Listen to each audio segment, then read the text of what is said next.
Still a tropical storm, Isaiah, in telecast ending at 6 o'clock this morning.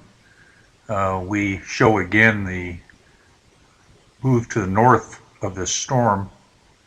Several different clips of this. Here we go.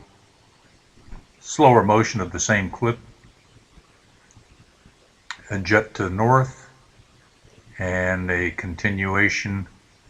Chem bombs again. You can see them over Colombia, over Central America, and elsewhere. Another view. NOAA Visualization Lab coming up into the Gulf of Mexico.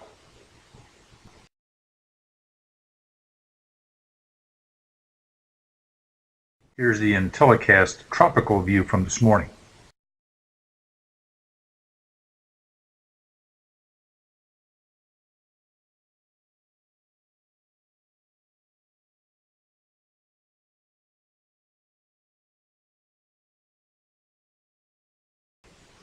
This is yesterday's 1 o'clock MODIS. A lot of aerosols dumped here.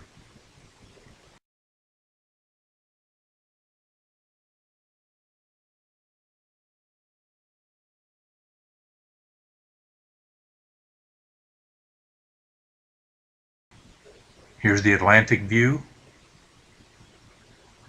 And there are some chemtrails. They must have brought in the reserves. Chem dumps weren't quite enough, so we had some chemtrails come in to help out. And this is the IntelliCast tropical view at 5 p.m. today, 27th. And this is the extension of the aerosol campaign way out into the Atlantic Ocean.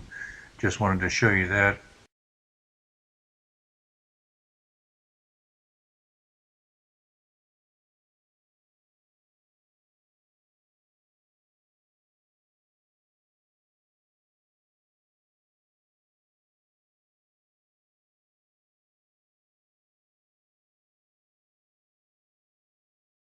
Next is the MODIS satellite from today at 1 o'clock p.m. And notice the number of chemtrails and chem dumps associated with the periphery of the storm. There we go. There's an X up there. More lines.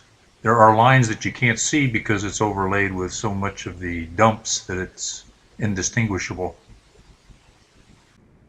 We really don't know if the unannounced and secret geoengineering of the storm is having the desired effect or not. So far, Isaac remains only a tropical storm, but has managed, if nothing else, to increase the price of gas at the pump.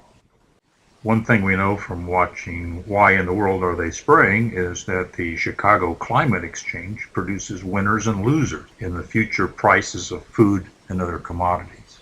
The question is, do you consider yourself a winner or a loser in the gamble on geoengineering?